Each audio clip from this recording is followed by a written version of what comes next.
મિત્રો નમસ્કાર, હું ડૉક્ટર મહેશભાઈ તળાવિયા આયુર્વેદ અમૃતમ યુટ્યુબ ચેનલમાં આપનું હાર્દિક સ્વાગત કરું છું. મિત્રો, આ માધ્યમથી આપણે ઘણા બધા વિડીયોઝ મૂકેલા છે અને જોઈ સાંભળી તમે મને પ્રોત્સાહિત કરો છો એ બદલ ખૂબ ખૂબ ધન્યવાદ અને આભાર. વિશેષ જ્યારે તમે કોઈ પણ બાબતની કોમેન્ટ કરશો વિડીયોઝની અંદર, એનો હું યોગ્ય રીતે આપનું નિરાકરણ કરીશ અને જવાબ આપીશ. જો આ વિડીયોઝ તમને ખૂબ ગમતા હોય તો લાઈક કરજો, શેર કરજો. ધન્યવાદ. આ સાથે આજે કંઈક આપણે ઋતુ વિશે બોલશું. તો મિત્રો, વર્ષા ઋતુ હવે પૂર્ણ થવામાં છે અને શરદ ઋતુનું આગમન થઈ રહ્યું છે. મિત્રો, આ ભારતની અંદર કુદરતે આપણને સરસ મજાની 6 ઋતુ આપી છે. 6 ઋતુની અંદર એના આહાર વિહાર આચાર્યોએ યોગ્ય રીતે ગોઠવ્યા છે. પણ આજનો સમય એવો છે, આજનો યુગ એવો છે કે એના અનુસંધાનમાં આપણે ક્યારેય રહી શકતા નથી. કે આપણા લાઈફ ફાસ્ટ છે, આપણું કામકાજ બધું ત્વરિત છે, એટલા માટે આચાર્યોએ ચીંધેલા માર્ગ આપણે ભૂલી ગયા છીએ.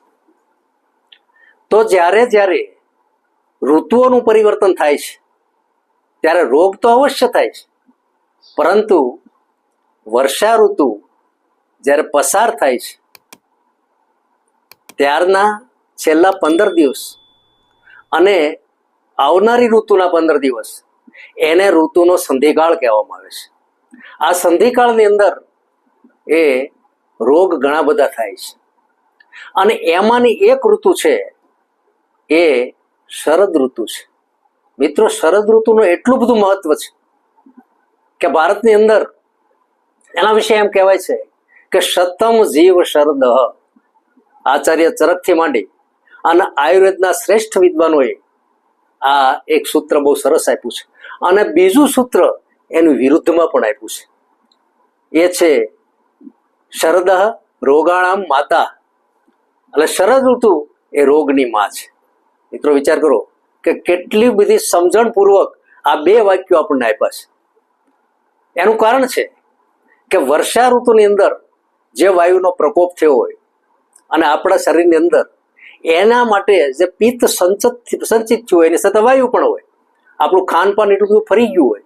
વર્ષા ઋતુને કારણે જે કાંઈ શરીરની અંદર આપણા જે કાંઈ કોષ્ઠની અંદર જે કાંઈ આખા દોષ ઉત્પન્ન થાય છે, એ દોષને જ્યારે શરદ ઋતુ આવે છે ત્યારે વધારે પ્રકોપ પામી અને આપણા શરીરમાંથી બહાર નીકળવાનો પ્રયત્ન કરે છે.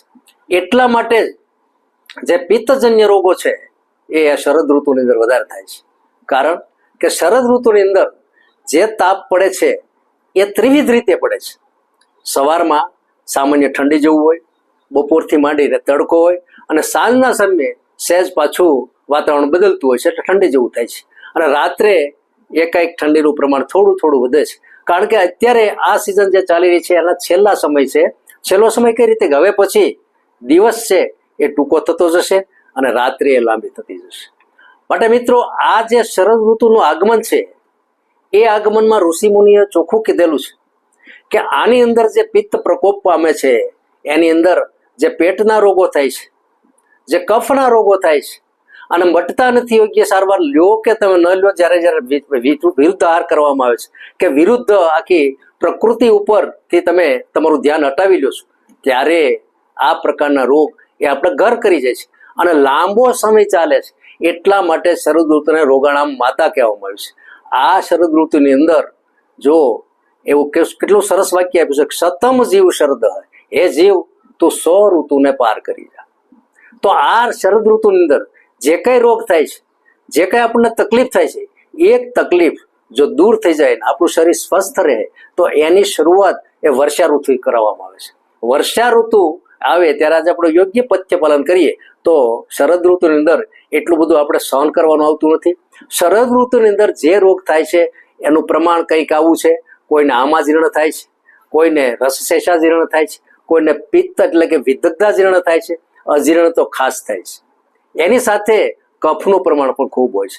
કારણ કે ઋતુજન્ય જે કાંઈ પાક છે ખેતીના, એ દાખલા તરીકે ચીબડા છે, દાખલા તરીકે ગુવાર ભીંડો છે, દાખલા તરીકે બીજા ખેતીની અંદર પાકનારા જે બધા ફળ ફળાદી છે અથવા શાકભાજીઓ છે, એ બધા પાણીથી યુક્ત હોય છે. એટલે એ પાણીથી યુક્ત થયેલા શાકભાજી ખાવાથી આપણને વિશેષ તકલીફ થતી હોય છે. મિત્રો, એટલા માટે જ આ જે પિત્ત વધે છે એ પિત્તને ઘટાડનારા દ્રવ્યોનું આપણે ખાસ સેવન કરવું જોઈએ. એટલા માટે એની અંદર ખાસ તો કાળી દ્રાક્ષનું સેવન કરવું, ગરમાળાનું સેવન કરવું, અને જો તમે ઔષધ માટે કહેતા હો તો સીતોપલાદી 2 ગોળી સવારે 2 ગોળી સાંજે લઈ શકાય. જો તમને અજીર્ણ ખૂબ થઈ ગયું હોય અને પાચન થતું ન હોય તો એની અંદર પણ સરસ મજાની ઔષધિઓ છે. અવિપત્તિકર ચૂર્ણ છે, સત્વર્યાદી ચૂર્ણ છે કે સીતોપલાદી ચૂર્ણ છે. આ બધા ચૂર્ણોનું સવાર સાંજ 1-1 ચમચી, એકાદું જ લેવું, 1 ચમચી સવારે ને 1 ચમચી સાંજે એનો પ્રયોગ કરવો. મિત્રો, જ્યારે આ શરદ ઋતુ હોય છે ત્યારે એના સંધિકાળની અંદર આપણે ખાસ કરીને વિશેષ કરીને એક પ્રયોગ એવો છે કે સાંજે એ દૂધેવાળું ખાસ કરવું, સવારમાં પણ દૂધ લેવું. કારણ કે દૂધ જે છે એ પિત્તને ખૂબ કાપે છે. એની સાથે આ ઋતુની અંદર દૂધ પૌવા છે કે દૂધ કે ભાત છે કે દૂધમાંથી બનેલી વાનગીઓ છે એ ખાસ લેવાની કે છે. કારણ કે દૂધ છે એ પિત્તને કાપે છે. આ એક જ ઋતુ એવી છે કે આચાર્યોએ ભાર દઈ અને દૂધ લેવાનું કીધું છે. અને એવી રીતે પાણી પણ પીવાનું કીધું છે. પાણી એવી રીતે પીવાનું છે કે જેને આપણે નામ આપ્યું છે અથવા આચાર્યોએ નામ આપ્યું છે હંસોદક.